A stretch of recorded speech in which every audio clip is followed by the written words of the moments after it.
Hello Taurus, Sun, Moon, Rising, and Venus signs. Kamusta kayo? Sana po nasa mabuti kayong kalagayan. Welcome back po sa Star Tarot. Kung bago kayo rito, welcome din kayo. Thank you sa inyong support. I truly appreciate it. God bless you all. So, tignan natin kung ano ang ganap dito for Taurus. For today, we have angel number, we have 4 of cups. Ayan. So, dito sa 4 of cups, there is a breakthrough coming your way, no? This is in reverse. Kaya may breakthrough na paparating. There is new goals, new direction that you are thinking about sa ngayon. You are definitely moving forward na ngayon, taking action. Kasi dati parang wala kayong gana, wala kayong balak, walang balak gumalaw, ano? Parang bored kayo. Dead ma lang kayo sa mga nangyayari. Pero ngayon, that is the opposite, no, of that. Kaya, hahataw na kayo sa ngayon. There could be opportunities around you as well na paparating and you're going to take advantage of that. The world energy, napakaganda. This is ending and beginning energy, Taurus. Meron kayong mga maa-accomplish na sa ngayon ng mga ginagawa ninyo, no? Kaya, this is a time for completion. This is a time for achievement, for accomplishment, for success. Kaya napakaganda. This is an exciting period sa buhay ninyo kasi nga parang gagraduate na kayo doon sa mga matagal na ninyong pinagtatrabahuan. Finally, you're going to accomplish them. Kaya masaya, no? So, you are entitled to celebrate your successes din ngayon, Taurus, no? So, i-ano ninyo yan, i-enjoy ninyo yan. There are so many things to celebrate at there's so many things to be grateful for, no? Maraming blessings ang paparating sa inyo.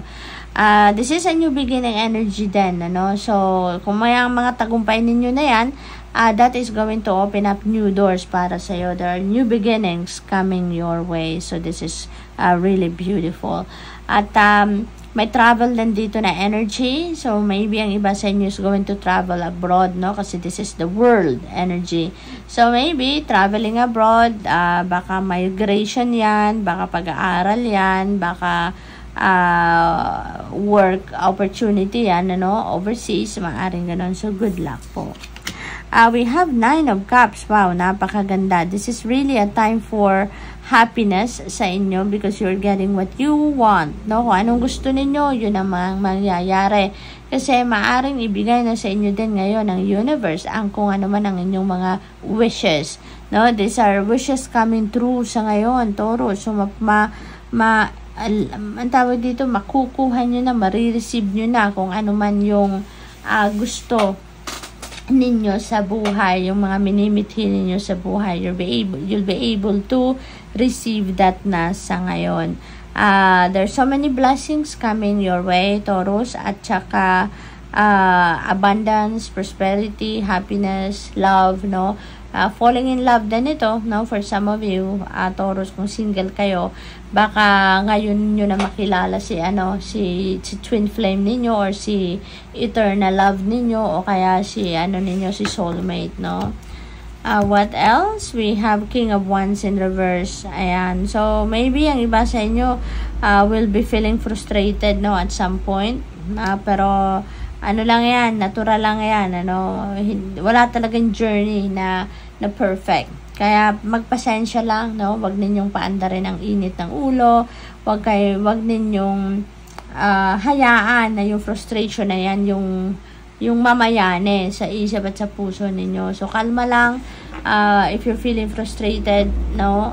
Hingang malalim, step back, no? A little from what is frustrating you at hinga kayong malalim. Alright? Once na kumalma na kayo, get back to it and deal with it. Okay? Pero wag ninyong hayaan na tuluyan na kayong magalit, no? Kasi wala talagang perfect journey. Lagi natin tatandaan yan. The Sun, wow, napakaganda. Bonggang-bongga talaga ang reading ninyo sa ngayon. We have wish fulfillment, meron kayong accomplishment sa the world, travel, tapos ngayon, the Sun, wow, so mai-erase na lahat ng problema ninyo, lahat ng mga kinaiinisan ninyo, no, kinabibisita ninyo, that will fade away now with the Sun energy.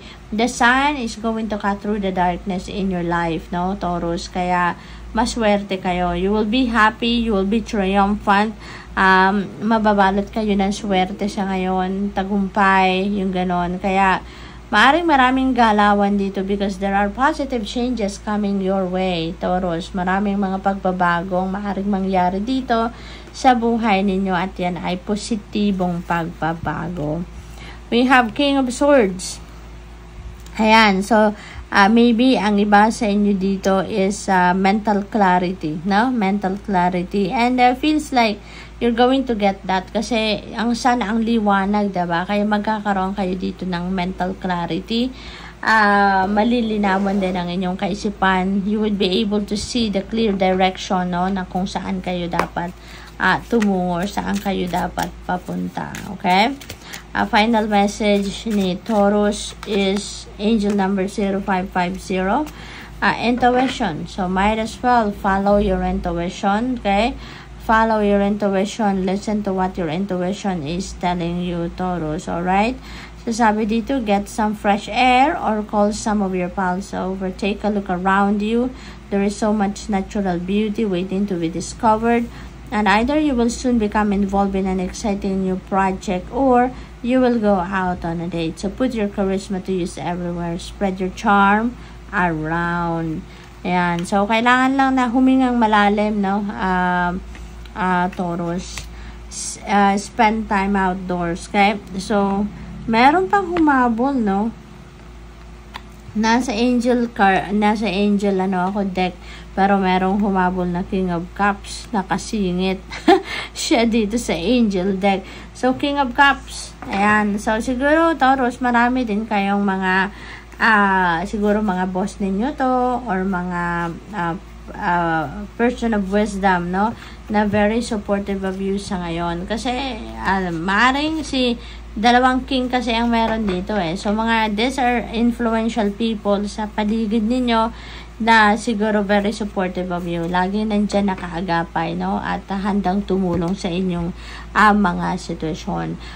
Probably then, Taurus, na kayo yung mag-i-embody ng energy ni King of Cups. No?